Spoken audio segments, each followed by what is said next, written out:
जय हिंद फ्रेंड्स। इस वीडियो में हम राजा शंकर शाह यूनिवर्सिटी छिंदवाड़ा का फाउंडेशन का पेपर देख रहे हैं। थर्ड ईयर वाले स्टूडेंट सभी के लिए ये 2024 का पेपर है। और ध्यान रखना कि ये जो पेपर हुआ था ना, बीबीए बीसी मतलब बीए बीबीए और बीसीए वाले स्टूडेंट के लिए हुआ था, तो ये पहले शिफ्ट का पेपर है। एक और शिफ्ट का पेपर आपको मिलेगा जो हुआ था बीकॉम बीएससी और बीएचएससी वालों के लिए।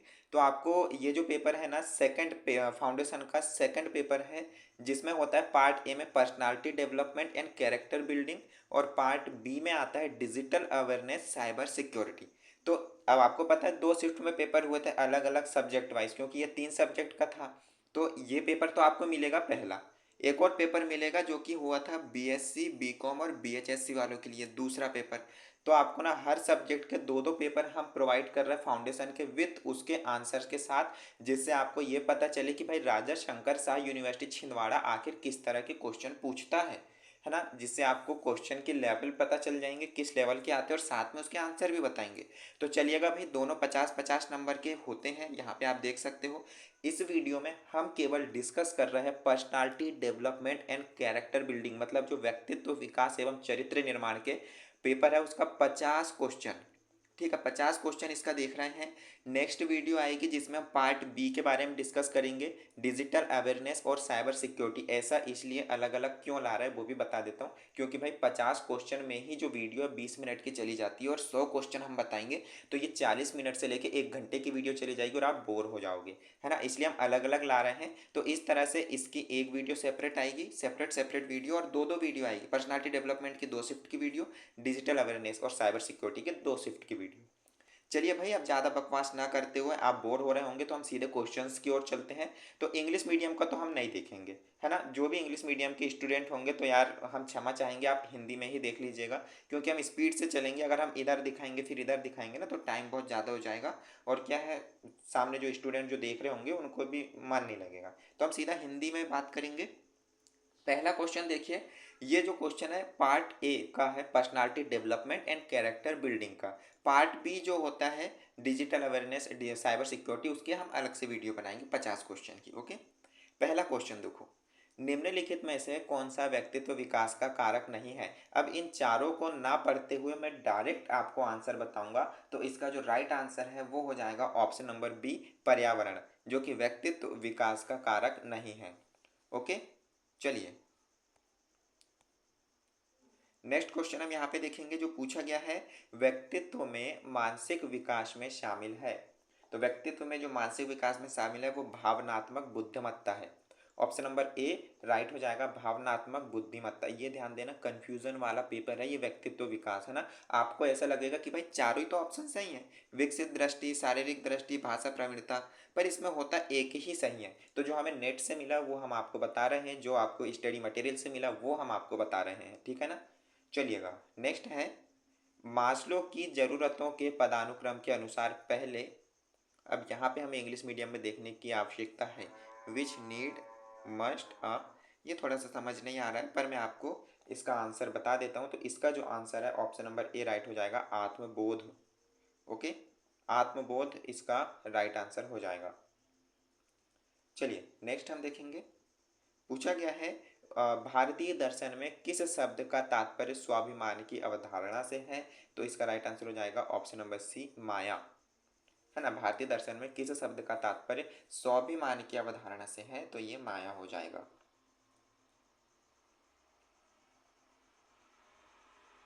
चलिएगा नेक्स्ट देखेंगे। ओके, क्वेश्चन नंबर 6, चरित्र निर्माण के साधनों में शामिल है। तो चरित्र निर्माण के साधनों में जो शामिल है, wait wait wait wait wait,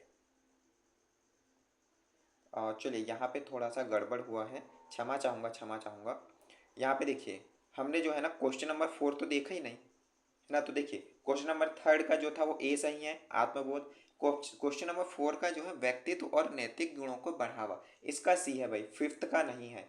ये ध्यान देना, है ना, क्योंकि हम ये 4th नंबर का भूल गए थे देखना। तो चरित्र निर्माण में क्या शामिल है, तो व्यक्तित्व, व्यक्तिगत और नैतिक गुणों को बढ़ाना ये शामिल है। अब क्वेश्चन नंबर 5 में जो था ना, जो मैंने माया बताया था, ये गलत है भाई, कर्म इसका राइट आंसर होगा। भारतीय दर्शन में किस शब्द का तात्पर्य स्वाभिमान की अवधारणा से है, तो कर्म से।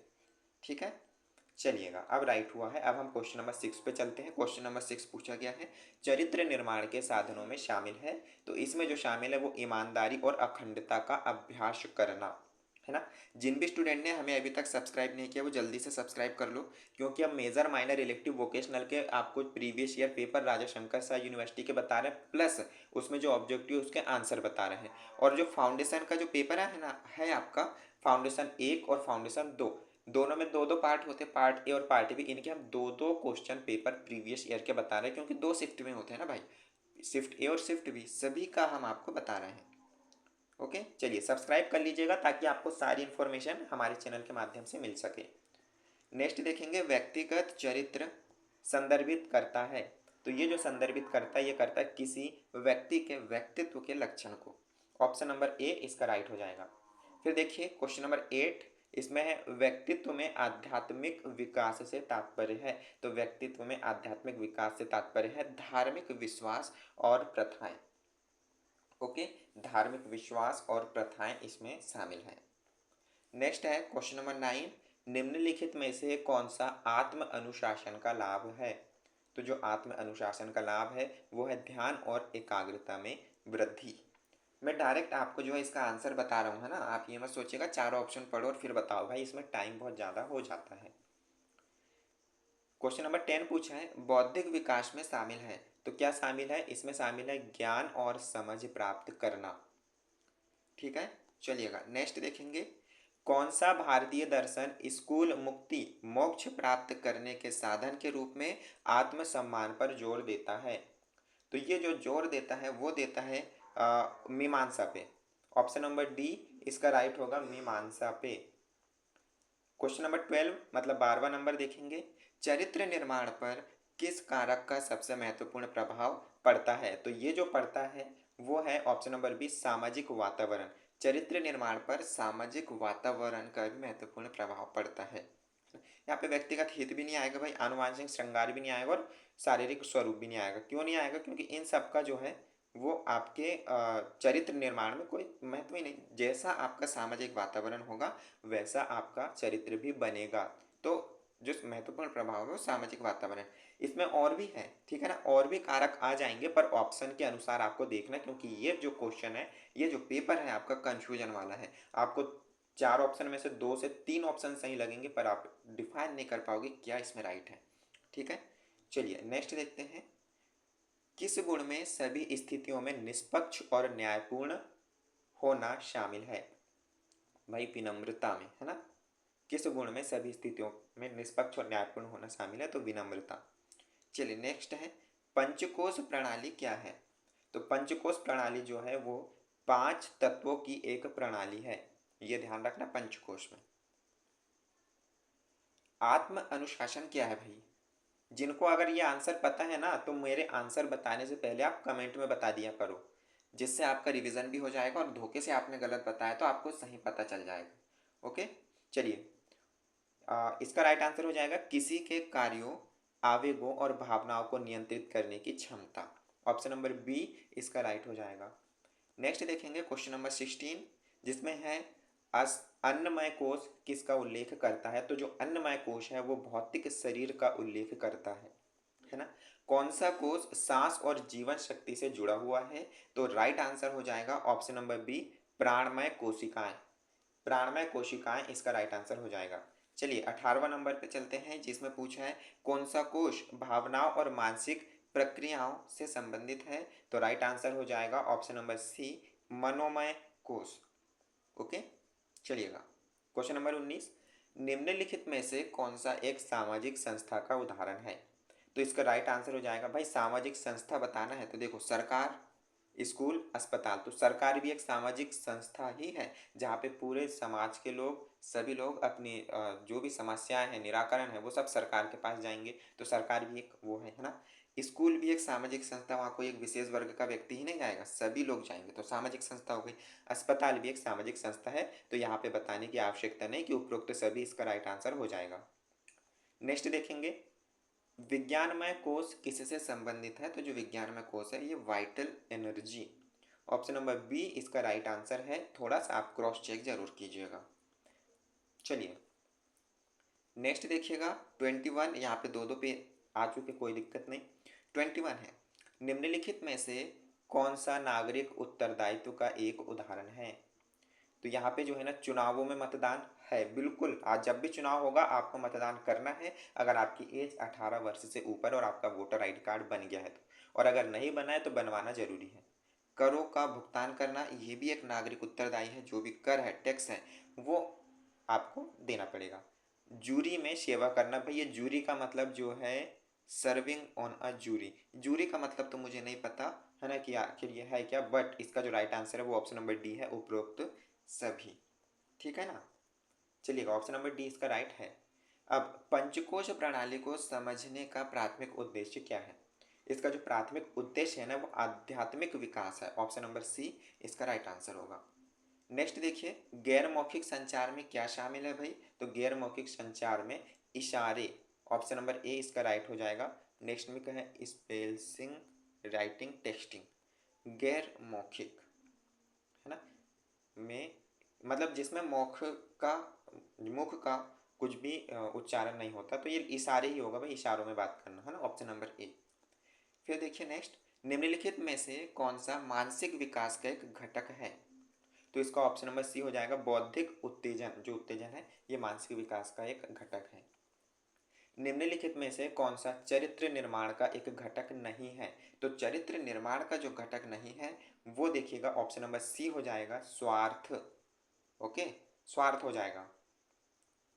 चलिए अब हम देखेंगे 26, एक आदर्श दिनचर्या किस बात पर जोर देती है।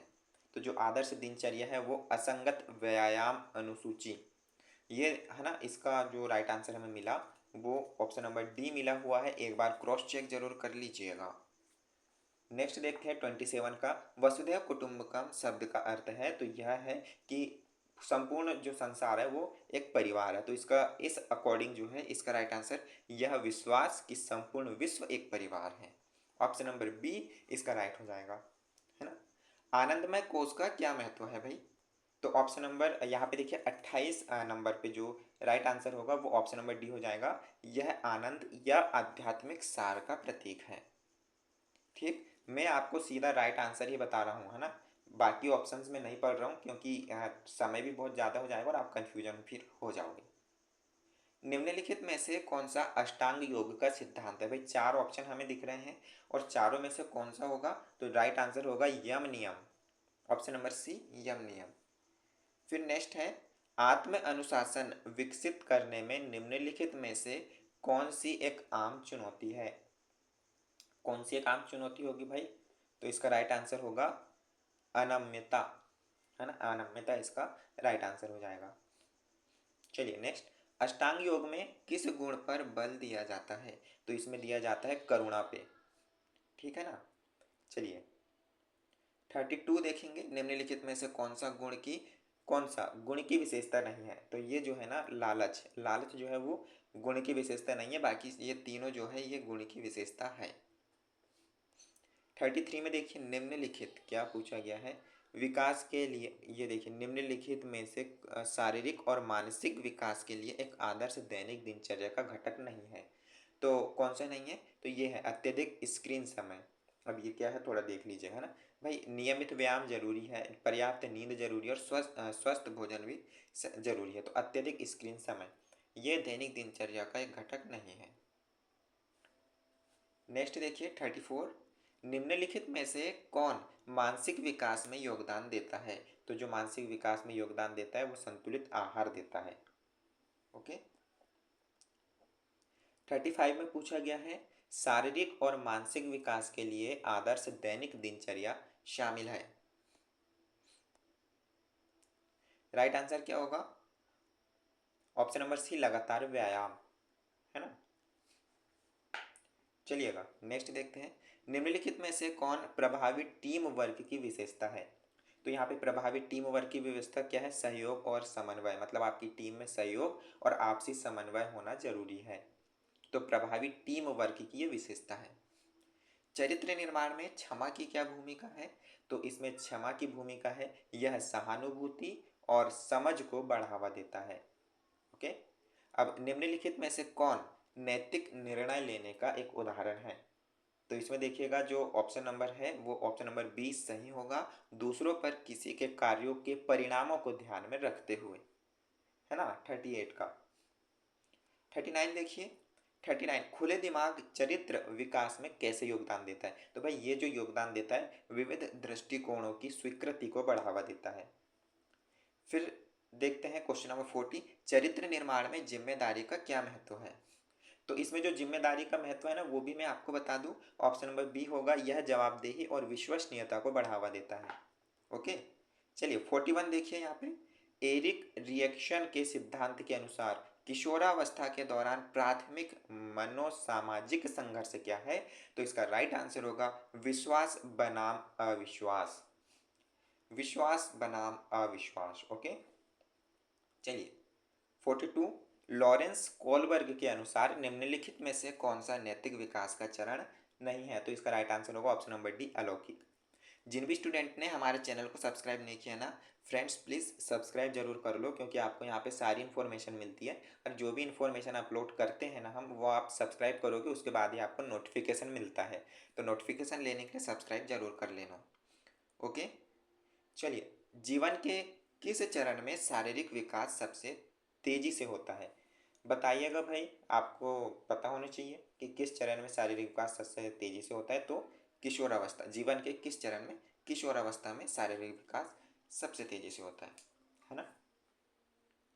चलिए नेक्स्ट है, संज्ञानात्मक विकास किसके विकास को संदर्भित करता है। तो ये करता है ऑप्शन नंबर सी, सोच, समस्या समाधान और निर्णय लेने की क्षमता। चलिए निम्नलिखित में से कौन सा आदर्श दैनिक दिनचर्या का एक घटक नहीं है। तो इसका राइट आंसर हो जाएगा ऑप्शन नंबर सी, अत्यधिक स्क्रीन समय। शरीर में ऊतकों के निर्माण और मरम्मत के लिए कौन सा पोषक तत्व आवश्यक है।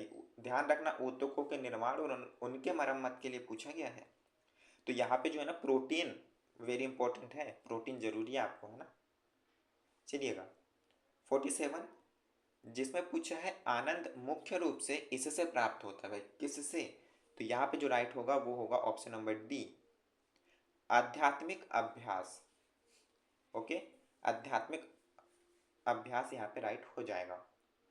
चलिएगा, खुशी को अक्सर इस प्रकार वर्णित किया जाता है, किस प्रकार। चारों ऑप्शन को आप पढ़ो और फिर आप कमेंट में भी बताओ, है ना। तो राइट आंसर है कल्याण और संतोष की स्थिति। भारतीय ज्ञान परंपरा निम्नलिखित के बीच सामंजस्य पर जोर देती है। तो इसका राइट आंसर देखिए मैं आपको बता देता हूँ। इसमें जो आंसर हमें मिल रहा है ए भी पता चल रहा है और सी भी पता चल रहा है ना। ए और सी मतलब भौतिकवाद और आध्यात्मिकता, परंपरा और आधुनिकता। तो आपको तो पता है कि भाई OMR सीट में आप एक ही लगा के आओगे, इन दोनों को लगा के नहीं आओगे। तो थोड़ा सा क्रॉस चेक कर लीजिएगा इन दोनों में क्या राइट है ना। चलिए लास्ट हमारा क्वेश्चन है, पर ये क्वेश्चन क्या लिखा हुआ है यार। इसका जो राइट आंसर है वो है ऑप्शन नंबर बी, सांस्कृतिक विविधता।